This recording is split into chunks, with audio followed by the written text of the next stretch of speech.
Nii, meil on teemad intiimsus, argimured, pikaajalise suhte hoidmine või vanemlus. Vanemlus on rohkem siis, kui sul juba päris lapsed on. Nii et meil on 3 teemat. Me intiimsuse võtsime, argimured või pikaajalise suhte hoidmine. Ma arvan, et argimured. Okay. Ma annan sulle pooled kaardid. Sa võid küsimusi vaadata, kas midagi jääb silma. Okay. Mis küsimus võiks olla huvitav? Mis sa leidsid? Milline küsimus sul oli? See, mis esimene sul teada oli kohe. Kuidas me saame igapäevast stressi paremini hallata? Mul oli tegelikult see, et kuidas me saame oma päeva alustada positiivsemalt. Sest et ma tunnen, et mu päevaaadlus on suht nõrk. Siis mul tekib küsimus selles, et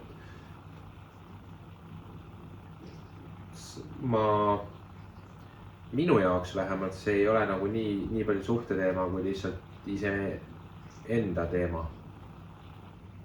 Minu jaoks see on suhteteema, sest et mina tunnen, et minu aeglane algus võib negatiivselt mõjutada sinu inertsi ja edasi liikumist. Nagu see on põhjus, miks ma tunnen, et see on nagu suhteteema. Ja see saaks olla.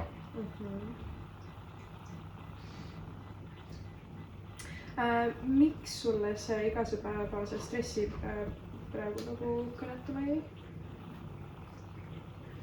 See on mul tundus nagu asi, millega ma kõige rohkem kokku puutume igapäevaselt lihtsalt.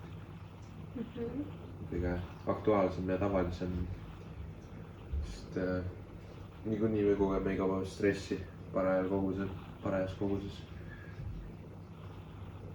Vahest rohkem, vahest vähem. Minu jaoks on see stress tegelikult midagi, mis ma ei ütleks, et on igapäevane, vaid sellel on mingid konkreetsed perioodid, kus see nagu rohkem näitab või mõjutab. Okay. Et see... Aga võib-olla sellest vestlusest tuleb välja midagi igapäevast ka. Et ma ei tunne igapäevaselt seda pinget, ma tunnen pigem rohkem just selle päeva alustamise poole pealt, et see on nagu konstantne selline asi, mis võib mõjutada. See tegelikult pärast võime laiendada ka seda vestlust, et kuidas nagu just õhtul või nagu siin oli ka see peale nagu päeva või kui sa tuled töölt tagasi või see... Kui see on sinna sama kaarti sisse arvestatud või? Ei ole, aga lihtsalt see on üks kaart, millega me võime hiljem jätkata. Okay. Seoses selle päeva alustamisega, siis nagu tundub loogiline, et need on 2 asja. Aga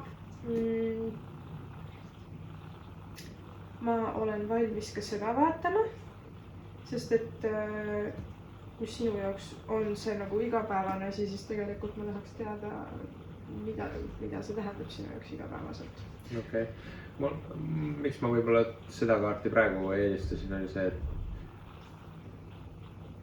ma ei saa öelda, et mul selle kohta rohkem nagu konkreetseid mõtteid kohe trigerdas, aga ma mõtlesin, et selle kohta võiks meil rohkem mõtteid olla. Okay. Jah, aga teeme selle. Teise kohta mul nagu vähemalt ära ei kliki. Võib-olla teine on see, kus sina oskaksid paremini jagada esimesena ja see annaks mulle mõtteid. Aga võtame selle stressikaarti ja ma arvan, et see on hea, kui sina alustad selle koha pealt. Okay. Nii, teema oli selles, et sa pidid selle ütlema, ma peegeldan sulle ja vaata mulle otsa. Okay. Kõik laused ma järjest ütlen põhimõtteliselt ette, eks ole. Ja hea, kui mõtted ei kordu väga palju.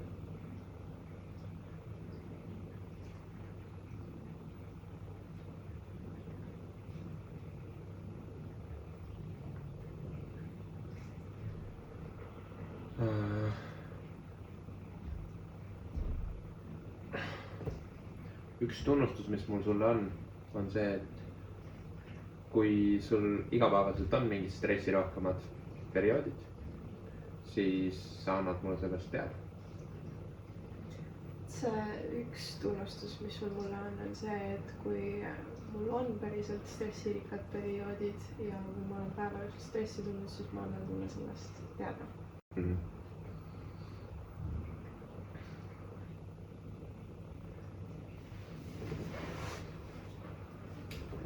Kui ma tunnen, et mul on liiga palju stressi, siis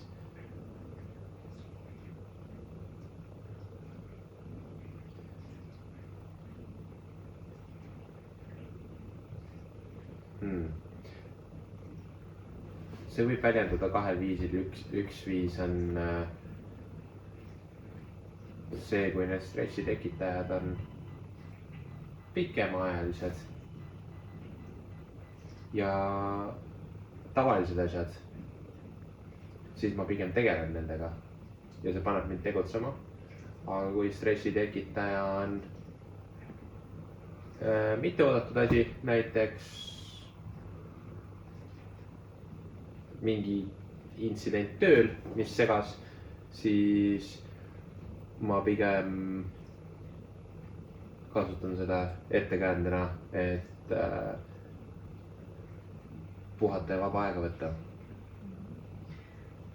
Et kui sa tunned stressi, siis see võib väljenduda kahel erineval viisil vastavalt sellele, et kas stress on pikaajaline mõjutaja, mis tekitab seda stressi, või lühiajaline.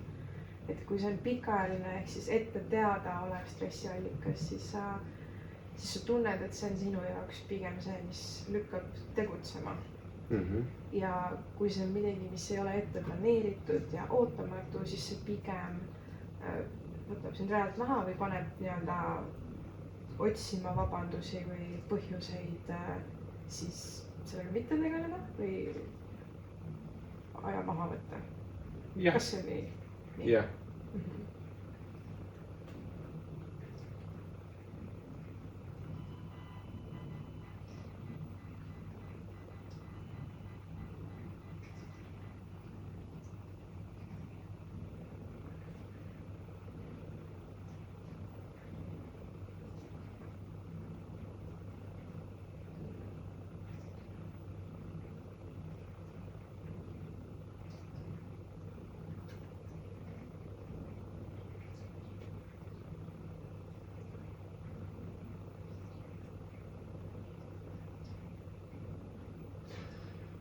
Minu jaoks on oluline, et kui ma olen stressis, siis sina aitad hoida koduse keskkonna sellise, mis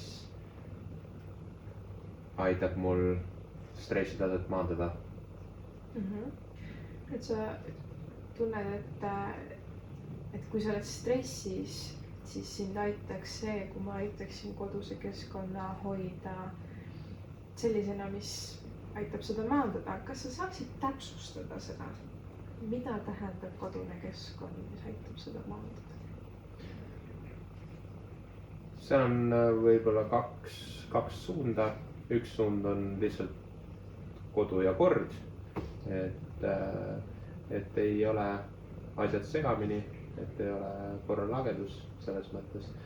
Ja teine pool koduses keskkonnas on võib-olla see, kuidas sa käitud. Et see üks viis, mis sinu jaoks tähendab seda, mis aitab maandada, on see, et kodus on lihtsalt kord, ei ole segadust ja teine on see, kuidas ma käitun. Jah.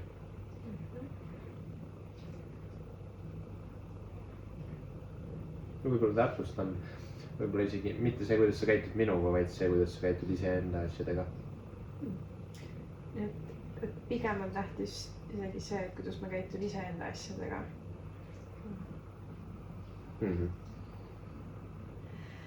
Nii, kuidas saame oma igapäevast stressi paremini hallata?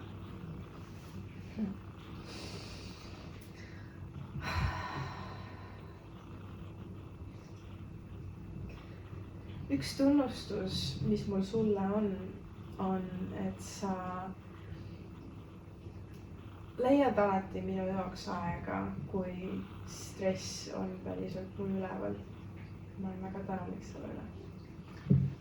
üks tunnustus, mis sul mulle on see, et ma leian alati aega sulle, kui su stress on üleval.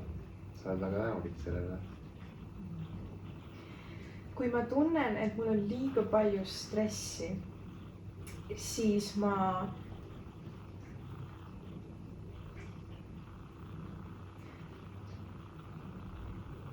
otsin sellest põgenemist tihtipeale lugedes, sukeldudes teise maailma või sotsiaalmeedias kerides. ja vahel ma muutun väga kergesti ärritatavaks. kui sa tunned, et sul on liiga palju stressi vahel, siis sa otsid põgenemisteed, kas lugedes või sukeldudes sotsiaalmeediasse. ja sa muutud ka kergesti ärrituvaks. minu jaoks on oluline, et kui ma olen stressis, siis sina jääd rahulikuks selle juures ja aitad olla minu jaoks see maandav jõud. sinu jaoks on oluline, et kui sa oled stressis, siis et mina jääksin rahulikuks ja oleksin maandav jõud. ja et sa oleksid valmis mind lihtsalt kuulama. ja et ma oleksin valmis sind kuulama. kui me tahame, et stress meid vähem mõjutaks, siis me võiksime proovida luua regulaarseid stressi maandamise hetki koos, ilma segavate tähelepanu püüdvate teguriteta. korda seda. et kui me tahame, et stress meid vähem mõjutaks, siis me võiksime proovida leida rohkem regulaarselt neid hetki koos, kus meil ei ole muid segavaid tegureid, mis meie tähelepanu püüaks. kui sa tahad, et stress meid vähem mõjutaks või kui me tahame, kuidas see? ja kui me tahame, et stress meid vähem mõjutaks, siis me võiksime tekitada rohkem hetki ja võimalusi koos olemiseks, nii et ei ole see teisi segavaid faktoreid. ja ma tunnen, et